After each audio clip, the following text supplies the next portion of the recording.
एक बार बोल दीजिए शिव गुरु महाराज की जय। आइए अनंत भक्ति चैनल में आप सभी भक्तजनों का एक बार फिर से स्वागत है।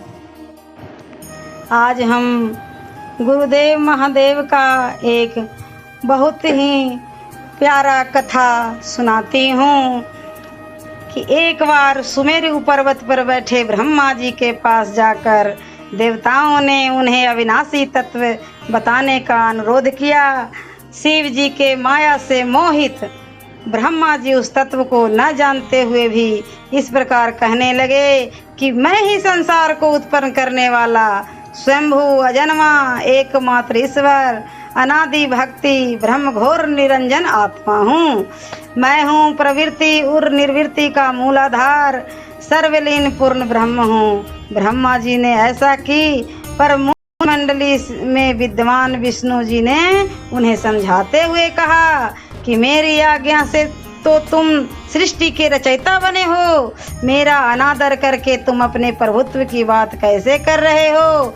इस प्रकार ब्रह्मा और विष्णु अपना अपना प्रभुत्व स्थापित करने लगे और अपने पक्ष के समर्थन में शास्त्र वाक्य उद्धृत करने लगे। अंततः वेदों से पूछने का निर्णय हुआ।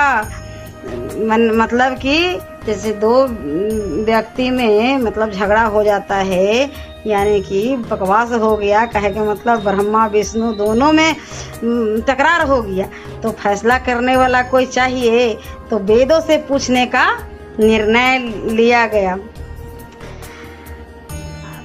तो स्वरूप धारण करके आए चार वेदों ने क्रमशः अपना मत देखिए किस प्रकार देते हैं। जो ऋग्वेद कहते हैं कि जिसके भीतर समस्त भूत निहित है तथा जिससे सब कुछ प्रवृत्त होता है और जिसे परमात्मा कहा जाता है वह एक रुद्र रूप ही है, ऐसा ऋग्वेद ने कहा।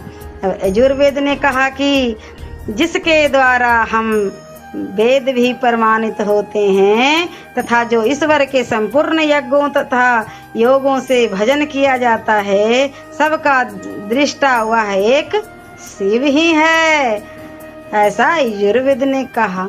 अब सामवेद ने कहा कि जो समस्त संसारी जनों को भरमाता है, जिसे योगी जन ढूंढते हैं और जिनकी भांति से सारा संसार प्रकाशित होता है, वे एक त्र्यंबक शिव जी ही है, ऐसा सामवेद ने कहा। अथर्ववेद ने कहा कि जिसकी भक्ति से साक्षात्कार होता है और जो सब या सुख दुख अतीत अनादि ब्रह्म है, वे केवल एक शंकर जी ही हैं। विष्णु ने वेदों के इस कथन को प्रताप बताते हुए नित्य शिवा से रमन करने वाले दिगंबर पीतवर्ण धूल धूसरित प्रेमनाथ कुवेटाधारी सर्वा वेष्टित विरसनवाही निसंग शिव जी को पर ब्रह्म मानने से इनकार कर दिया। ब्रह्मा विष्णु विवाद को सुनकर ओंकार ने शिव जी की ज्योति नित्य और सनातन पर ब्रह्म बताया, परंतु फिर भी शिव माया से मोहित ब्रह्मा विष्णु की बुद्धि नहीं बदली। उस समय उन दोनों के मध्य आदि अंत रहित एक ऐसी विशाल ज्योति प्रकट हुई कि उससे ब्रह्मा का पंचम सिर जलने लगा।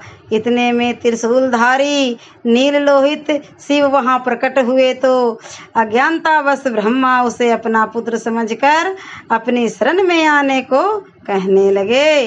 ब्रह्मा की संपूर्ण बातें सुनकर शिव जी अत्यंत क्रोध हुए और उन्हें तत्काल भैरव को प्रकट किया कर उसने ब्रह्मा पर शासन करने का आदेश दिया। आज्ञा का पालन करते हुए भैरव ने अपनी बाईं उंगली के नखाग्र से ब्रह्मा जी का पंचम सिर काट डाला। भयभीत ब्रह्मा शतरुद्री का पाठ करते हुए शिव जी के शरण हुए। ब्रह्मा और विष्णु दोनों को सत्य की प्रतीति हो गई और वे शिव जी का महिमा का गान गाने लगे। यह देखकर शिव जी शांत हुए और दोनों को अभय दान दिया। इसके उपरांत शिव जी ने उसके भीषण होने के कारण भैरव और काल को भी भयभीत करने वाला होने के कारण काल भैरव तथा भक्तों को पापों को तत्काल नष्ट करने वाला होने के कारण पाप भक्षक नाम देकर उसे काशीपुरी का अधिपति बना दिया।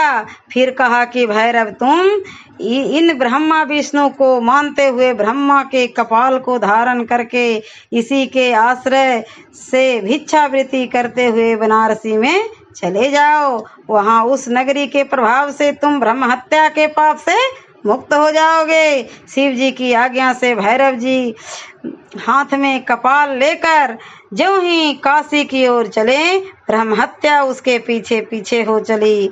विष्णु जी ने उसकी स्तुति करते हुए उनसे अपने आप को उनकी माया से मोहित न होने का वरदान मांगा। विष्णु जी ने ब्रह्म हत्या के भैरव जी के पीछे होने की माया पूछना चाहिए तो ब्रह्महत्या ने बताया कि वह तो अपने आप को पवित्र और मुक्त होने के लिए भैरव का अनुसरण कर रही है। भैरव जी ज्यों ही काशी पहुँचे त्यों ही उनके हाथ से चिमटा और कपाल छूटकर पृथ्वी पर गिर गया और तब से उस स्थान का नाम कपाल मोचन तीर्थ पड़ गया।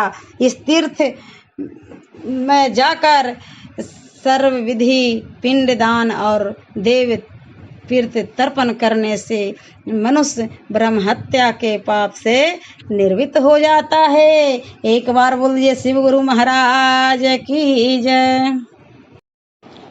ऐसे ही मनोरंजक कथाएं, कहानियाँ और भक्ति गीत सुनने के लिए हमारे इस चैनल अनंत भक्ति को सब्सक्राइब करें और वीडियो अच्छी लगी हो तो लाइक का बटन जरूर दबाएं। धन्यवाद।